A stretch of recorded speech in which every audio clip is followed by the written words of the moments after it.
Bienvenidas y bienvenidos. En esta cápsula vamos a ver algunos conceptos asociados a la demodulación, a la detección, perdón, de señales binarias primeramente, cuando el canal de comunicaciones es del tipo aditivo y impone un ruido gaussiano, blanco, ¿ya? En cada una de sus componentes.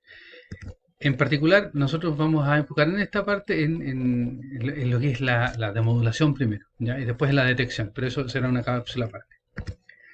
Haciendo un poco de recapitulación, lo que nosotros habíamos visto hasta el minuto formalmente era el modulador. Nosotros tomábamos los datos, ya los muestreábamos, los cuantizábamos, y una vez que los teníamos cuantizados, los pasábamos por el modulador, que lo que hacía era tomar los símbolos, empaquetarlos de alguna característica. Por ejemplo, aquí está tomando los bits, perdón, y los empaqueta en 3 bits cada uno, y genera, en este caso, 8 símbolos distintos, que me van a generar 8 señales distintas, las que van a ser pasadas para el canal en banda base o de forma pasabanda en algún minuto, y esas son las 8 señales que para este caso particular yo lo voy a transmitir por el canal.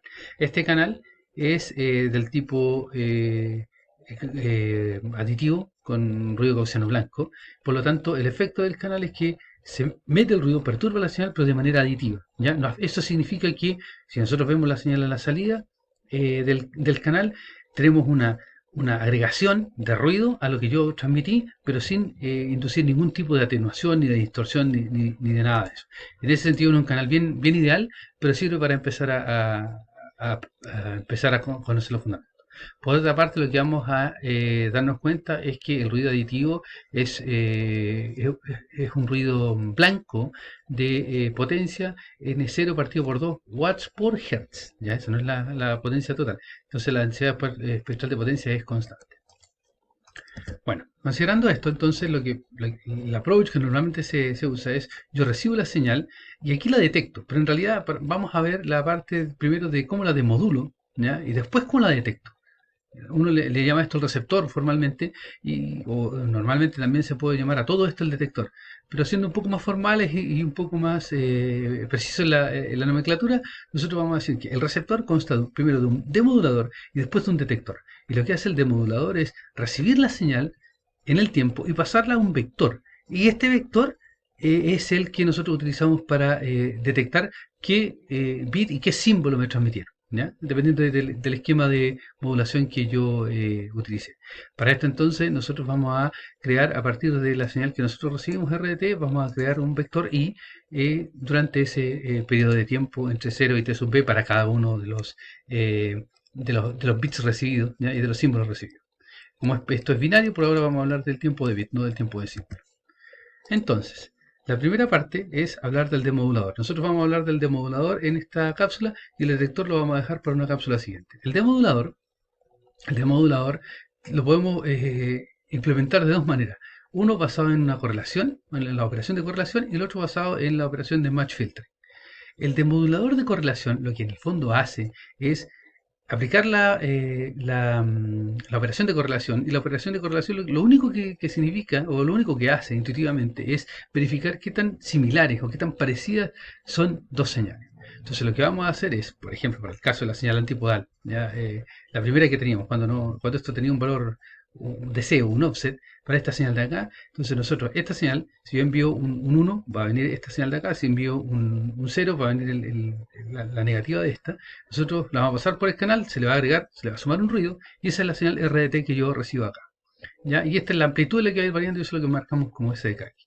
Esta entonces en el receptor nosotros la multiplicamos, la demodulamos por la misma función base que nosotros teníamos acá, y después integramos durante el periodo TB y tomamos la muestra al final del periodo TB, ¿ya? Y eso es el vector I que nosotros generamos. En este caso va a ser un escalar, porque esto es una señal unidimensional. Si usted sigue la matemática acá, esto nos va a dar finalmente el vector I, y el vector I va a ser igual a S sub k más n. S sub k es simplemente el punto que nosotros habíamos definido para la señal en el modulador. Y el n es una combinación lineal de ruido gaussiano mostrado en el tiempo. Por lo tanto, esto es gaussiano, ¿ya? Como el ruido aditivo gaussiano blanco es de media nula, por lo tanto este también es de media nula, y este de acá es un valor que es, en el caso que nosotros habíamos visto, raíz de b o menos raíz de b. Por lo tanto, lo que nosotros vamos a obtener acá es que I es una variable aleatoria que sigue la distribución gaussiana, ¿ya? Con media raíz de EB para el caso del 1 y menos raíz de EB para el caso del 0. Y la varianza que tiene va a ser N0 partido por 2. Por eso nos da esta distribución de acá, y en el caso particular de la antipodal, por ejemplo, si esto yo lo dejo en S1, esto va a ser aquí la raíz de EB, ¿ya? Y si esto lo dejo en S2, es más la raíz de EB, ¿ya? Ahora, lo interesante y lo bonito de esto es que este resultado se extiende para otras modulaciones que sean unidimensionales. Eso quiere decir que no importa lo que representa este eje, nosotros vamos a tener finalmente lo siguiente. Si esta raíz de EB, este menos raíz de EB, vamos a tener que el ruido me va a hacer que esta señal que yo modulé en este punto particular, esta otra señal que yo modulé en este otro punto particular, al sumarle un valor que sigue esta distribución, esto se empieza a correr hacia la izquierda o la derecha, depende del punto donde estemos. Y eso es lo que hace que mis diagramas de detección marquen el punto, ¿ya? Con el punto, con una X, el punto donde debería estar en la constelación cuando no hay presencia de ruido, y en azul es lo que yo realmente recibí, producto de todos los bits que me enviaron. Y por ejemplo, en este caso, cuando la resolución señala ruidos de 10 dB, yo voy a tener que estos símbolos se me empezaron a correr hacia los lados, y estos símbolos se empezaron a correr hacia los lados, y tengo este traslape que en el fondo son estas dos gaussianas que se ven acá. Estos puntos en azul representan, por ejemplo, esa gaussiana de ahí o esa gaussiana de ahí. Aquí están marcados simplemente con el mismo color. Si aumento la resolución señal al ruido 10 veces, ¿ya? A 20 dB, lo aumento en 10 dB, perdón, entonces ahí logro una buena separación y en este caso no veo traslape. Eso quiere decir que estas imágenes, estas gaussianas de acá, se separaron muchísimo más en el plano de la constelación. Ahora, ¿por qué nosotros usamos EB? Y ahora despejamos ese misterio. EB, ¿ya? Dividido por N0, no es nada más ni nada menos que la razón señal a ruido, ¿ya? Pero normalizada por el ancho de banda y por el bitrate.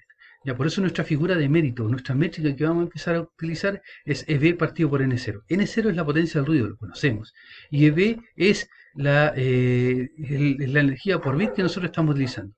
Por eso cuando hablemos de EB dividido por N0, estamos hablando de la razón señal al ruido, por eso es que la colocamos acá. ¿Ya? Ahora, si nosotros pasamos ahora al caso bidimensional, por ejemplo, la modulación por posición de pulso, señal 1, señal 2, coordenada 1, coordenada 2, o eje 1 y eje 2, como quieran verlo, entonces el demodulador basado en correlación lo que va a tener que hacer es que va a utilizar dos piernas, ¿ya? Para la demodulación. ¿Por qué? Porque esta es ortogonal con esta, entonces son independientes, se hacen independientes todo el trabajo.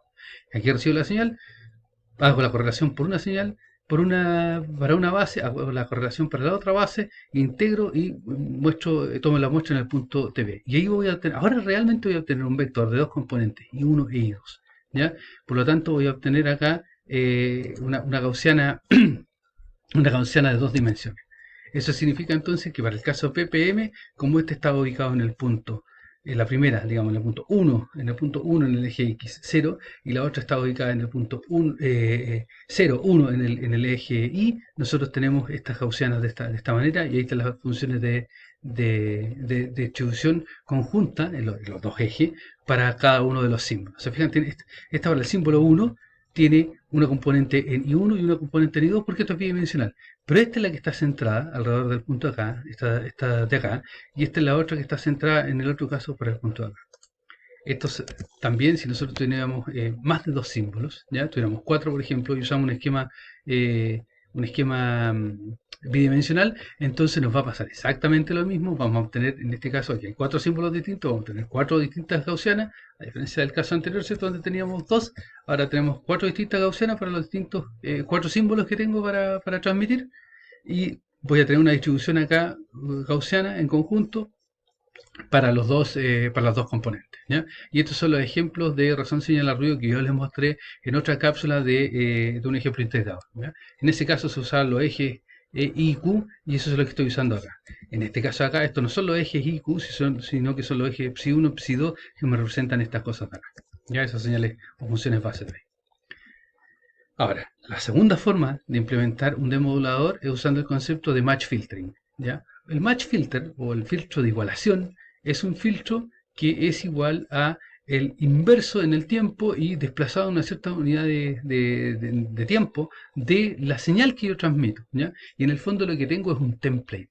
Si yo quiero recibir mi señal, por ejemplo, yo tengo un template que es el inverso de esta señal, ¿ya? Y con esta hago lo paso por estos filtros, ¿ya? Y después integro, perdón, lo paso por estos filtros y en t igual a tv tomo la muestra. En este caso, por ejemplo, si yo transmito esta señal, ¿ya? Se le va a agregar un ruido y esta señal yo la transmito, cuando yo la transmito por el canal se le agrega el ruido, esta señal voy y la paso por aquí, ya la repito. Y esta señal de aquí yo la paso por este filtro y por este filtro. Y por este, cuando la pase por este filtro, yo voy a obtener el mayor valor y eso me va a generar la salida aquí en el detector de match filter, ¿ya? Entonces, si nosotros hacemos esto, aquí hay el caso de una de las señales que yo transmito, ¿ya? Ahí está la señal que yo transmito, la base más el ruido. Si hago perdón, la convolución con el match filter, este match filter yo sé que es ese de aquí, ¿ya? Y en realidad tengo que hacerlo para cada uno y aquí estoy mostrando uno de los casos. Cuando hago esta convolución y la evalúo en t igual a tb, llego exactamente a la misma expresión y por lo tanto tengo exactamente el mismo resultado que antes, ¿ya? Por eso que los dos filtros son equivalentes, las dos formas de modular son equivalentes, ya sea basado en correlación o basado en match filter.